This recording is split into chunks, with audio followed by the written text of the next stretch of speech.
نحمده ونصلي على رسوله الكريم اما بعد اعوذ باللہ من الشیطان الرجیم بسم اللہ الرحمن الرحیم الحمد للہ رب العالمین الرحمن الرحیم مالک یوم الدین ایاک نعبد و ایاک نستعین صدق اللہ العظیم۔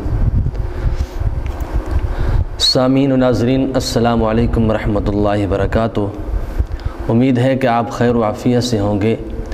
جیسا کہ آپ حضرات نے ٹائٹل تھمبنیل کے اندر پڑھ لیا ہے کہ جس ہم ٹاپک پر بات کرنے والے ہیں وہ یہ ہے کہ اگر شادی کے اندر جنات رکاوٹیں ڈال دیں تو پھر اس کے لیے کیا کیا جائے، کون سا عمل کیا جائے۔ تو اس کے لیے ہم ایک انٹرسٹنگ بیسٹ وظیفہ آپ حضرات کے سامنے شو کرنے والے ہیں۔ تو بہت ہی زیادہ آسان وظیفہ ہے، قرآن مجید کا قرآنی وظیفہ ہے۔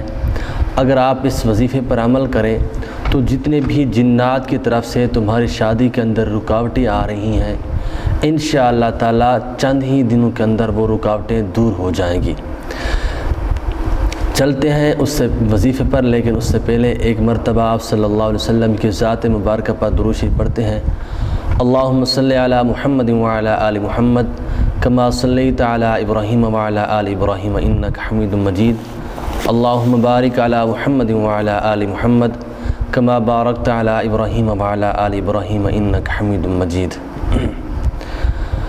سامعین و ناظرین، اگر کوئی لڑکی ہے تو اس پر جنات کے اثرات ہیں۔ زیادہ تر پرابلم جو ہوتی ہے وہ لڑکیوں کے ساتھ جنات کی پرابلم آ جاتی ہے، کیونکہ اکثر جو لڑکیاں ہوتی ہیں وہ غفلت کرتی ہیں صفائی اور اپنے آپ کو صاف رکھنے پر، تو اس وجہ سے جنات کا زیادہ تر لڑکیاں ہی شکار ہوا کرتی ہیں، تو جس کی وجہ سے ان کے رشتے نہیں ہو پاتے۔ اگر وہ کہیں منگنی ہو بھی جاتی ہے پھر ان کو معلوم ہو جاتے ہیں کہ اس کو تو جنات ہیں، پھر وہ منگنی توڑ جاتے ہیں، حتیٰ کہ یہاں تک بھی دیکھنے تک نوبت یہ ہے کہ طلاق تک دے دیتے ہیں۔ تو یہ نوبت بہت زیادہ عورتوں کے ساتھ آتی ہے، عورتوں کے ساتھ یہ زیادہ تر پرابلم اور یہ ٹینشنیں پیش ہوتی ہیں۔ تو ان کے لیے ہم ایک انٹرسٹنگ بیسٹ وظیفہ لے کر آئے ہیں۔ اگر آپ اس وظیفے پر عمل کریں انشاءاللہ تعالی، میں شرطیہ کہہ رہا ہوں، شرطیہ اللہ رب العزت پر توقع اور یقین کرتے ہوئے میں کہہ رہا ہوں کہ انشاءاللہ تعالی جو متعین وقت آپ کو بتایا جائے گا اس سے پہلے یہ جنات کی شکایتیں جو ہوں گی وہ آپ سے دور ہو جائیں گی۔ چلتے ہیں اس وظیفہ کی طرف، لیکن اس سے پہلے اجازت لینا ضروری ہے۔ اجازت بہت ہی زیادہ آسان ہے، کوئی مشکل نہیں ہے۔ وہ اجازت یہ ہے کہ آپ نے دو کام کرنے ہیں، دو کام کر لیں تو آپ کو اجازت ہے۔ نمبر ایک یہ ہے کہ آپ حرام سے بچیں، حلال کھائیں۔ نمبر دو پر یہ ہے کہ آپ 5 وقت کی نماز کی پابندی کریں۔ آپ حرام سے بچ کر حلال کھانا شروع کر دیتے ہیں، 5 وقت کی نماز پڑھنا شروع کر دیتے ہیں، تب آپ کو اجازت ہے کہ آپ پورے جتنے بھی میرے چینل پر آپ حضرات کے سامنے وظیفے شو ہوں تو آپ ہر وظیفے پر عمل کر سکتے ہیں۔ مجھ پر فون بات کرنے کی، مجھے میسیج کرنے کی ضرورت نہیں ہے، بلکہ آپ کو اجازت ہے کہ آپ ان 2 باتوں پر عمل کر لیں۔ بعض دوست جو ہوتے ہیں وہ میرے واٹس ایپ پر نمبر پر رابطہ کرتے ہیں میسیج کر کے، پھر کہتے ہیں کہ مولوی صاحب آپ ہمیں اجازت دے دیں، ویڈیو کے نیچے کمنٹ کرنا بھی شروع کر دیتے ہیں۔ تو بھائی میں اصل میں آپ کو اجازت دے دیا کرتا ہوں، آپ جو ویڈیو سکپ کر کے صرف وظیفہ جو تو اس کو سن لیتے ہیں، باقی جو ضروری باتیں ہیں ان کو چھوڑ دیتے ہیں۔ تو میں اجازت دے دیا کرتا ہوں۔ اجازت بہت ہی زیادہ آسان ہے، 2 باتیں ہیں اجازت کے لیے۔ نمبر ایک یہ ہے کہ آپ 5 وقت کی نماز کی پابندی کریں۔ نمبر 2 کہ آپ حرام سے بچے، حلال کھائیں۔ اگر آپ یہ 2 کام کرتے ہیں تو تب آپ کو اجازت ہے کہ آپ میرے وظیفے پر عمل کریں، اور انشاءاللہ تعالی یہ وظیفہ جو ہوگا انشاءاللہ مؤثر ثابت ہوگا۔ چلتے ہیں اس وظیفہ کی طرف۔ وہ وظیفہ بہت ہی زیادہ آسان ہے۔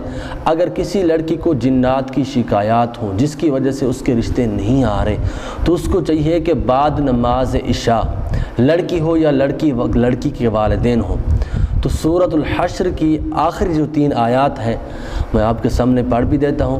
واللہ الذی لا الہ الا ہو عالم الغیب والشہادہ هو الرحمن الرحیم۔ واللہ الذی لا الہ الا ہو الملک القدوس السلام المؤمن المہیمن العزیز الجبار المتکبر سبحان اللہ عما یشرکون۔ واللہ الخالق البارئ المصور لہ الاسماء الحسنى یسبح لہ ما فی السماوات والارض وہو العزیز الحکیم۔ تو یہ سورۃ الحشر 28ویں سپارے کی صورت ہے۔ تو سورۃ الحشر کی آخری جو 3 آیات ہیں آپ عشاء کی نماز کے بعد 100 مرتبہ پڑھیں، 100 مرتبہ پڑھ کے پھر پانی پر دم کریں۔ وہی پانی اس لڑکی کو والدین جو ہیں وہ سارا دن لڑکی کو وہی پانی پلاتے رہیں۔ اگر وہ پانی مختصر سا تھا جس پر آپ نے سورۃ الحشر کی آخری 3 آیات پڑھ کر دم کی ہیں، اگر وہ پانی مختصر سا تھا تو آپ جب وہ پانی ختم ہو تو اس کے ساتھ دوسرا پانی مکس کر دیں، پھر ختم ہو تو پھر پانی مکس کر دیں۔ اس طرح سارا دن جو گزرے اسی پانی کے ساتھ گزرے، اس کے علاوہ اس کو اور پانی نہیں پلانا چاہیے۔ تو یہ جو عمل ہے اس کی جو متعین وقت ہے وہ ہے 21 دن۔ 21 دن آپ لگاتار کریں۔ اگر 21 دن کے اندر بھی یہ ٹینشن، یہ پرابلم اس لڑکی کی ختم نہیں ہوئی یا لڑکا ہے اس کی ختم نہیں ہوئی تو آپ اس سے بڑھا کر 21 سے جو ہے آپ 41 دن تک لے جائیں۔